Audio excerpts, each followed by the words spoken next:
Have you ever noticed this habit in yourself? Constant snacking. You've just eaten, but your hand already reaches for more food. A few pieces of fruit between meals, a handful of nuts on the go, tea with something sweet while working, but snacking like this is often one of the reasons behind weight gain, chronic fatigue, and even insulin resistance. Today, I'll talk about how to break the habit of constant snacking. And if you still feel the need for it sometimes, I'll share specific examples at the end of this video what to choose as a better snack option. My name is Maya Fromene, I'm a registered dietitian and preventive medicine specialist.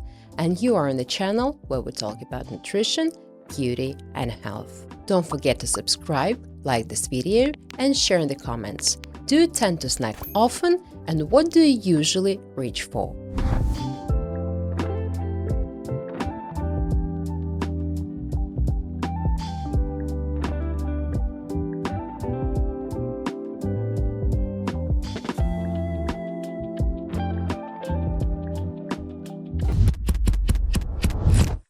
Why is constant snacking harmful? And the more often you eat, especially carbohydrate-rich foods, the more frequently insulin levels rise without enough time to drop and stabilize. Over time, this can lead to insulin resistance, metabolic disruptions, and fat accumulation, especially around the abdominal area. I talked about insulin resistance and how to manage it in this video. I'll leave the link to it in the description. Snacking throughout the day also disrupts your natural eating rhythm. We lose the ability to recognize true hunger and fullness. Appetite becomes unpredictable, portion control weakens, and as a result, we often eat much more than our body actually needs. What are the worst kinds of snacks? At the top of the list are fast carbs. Cookies, snack bars, sweet drinks, fruit on its own, especially in large amounts, crisp breads, crackers. Why don't they keep you full? Because they are not complete meals. They lack protein, healthy fats, and fiber. Sugar spikes quickly, insulin is released, and within 30-60 minutes, your blood sugar drops again. Hunger comes back fast, and you never actually feel satisfied. These kinds of snacks don't give you lasting energy or real nourishment.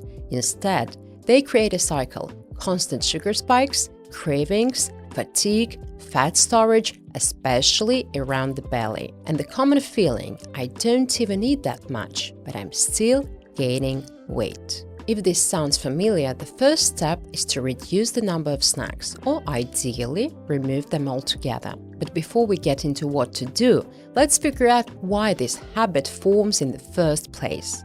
What actually drives the constant urge to snack? Why do we feel the urge to snack all the time?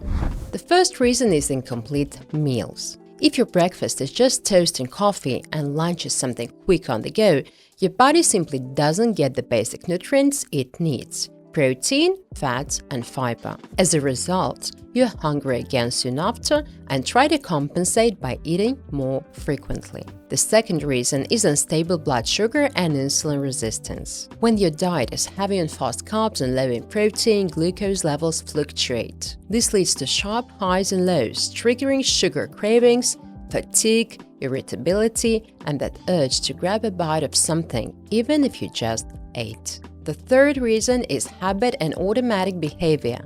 Snacking often has nothing to do with real hunger. Sometimes it's just a reflex, a response to stress, boredom, fatigue, or anxiety. For many people, it becomes a built-in pause in the day rather than a true need for nourishment. The fourth reason is lack of sleep.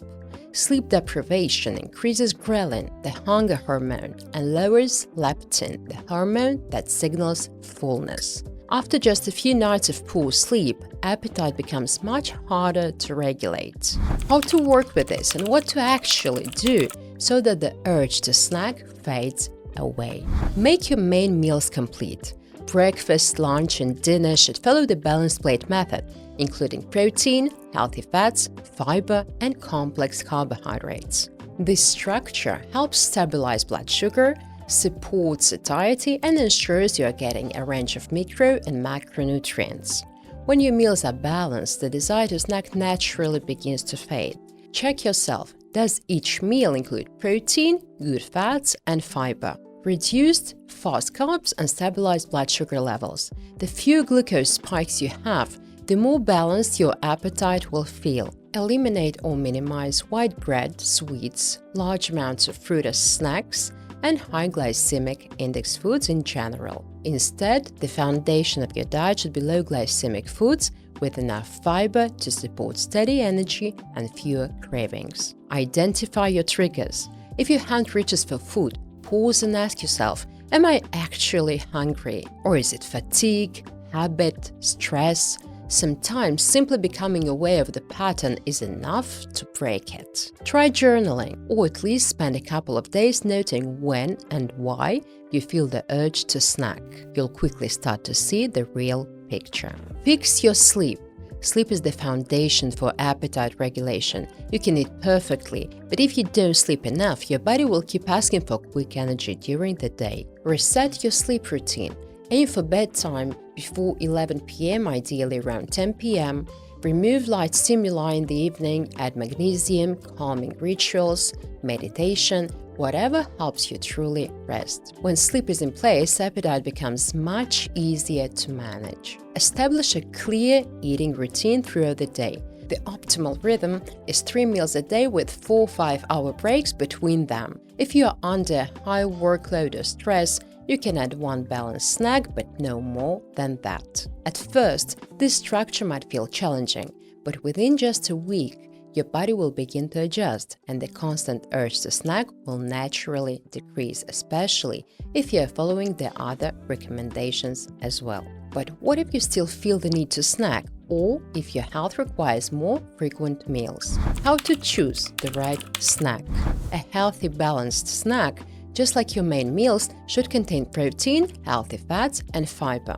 For example, instead of snacking on rice cakes with sweet tea, choose a buckwheat grist bread, top it with some boiled turkey or cheese, and add a few slices of raw vegetables. In the first case, the rice cake and sugary tea will spike your blood sugar and you'll feel hungry again very soon. In the second case, your snack will keep you full for much longer. Another common but not ideal snack is fruit. Why?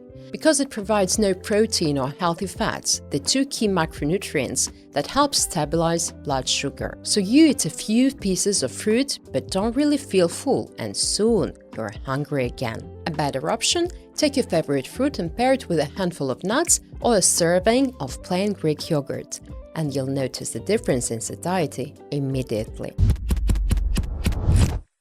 If you find yourself constantly grazing throughout the day, that's a sign your body is lacking either structure or resources. Let's work on that. Like this video, subscribe, and hit the notification bell, and we'll keep talking about real health, energy, and beauty that starts from within. See you soon.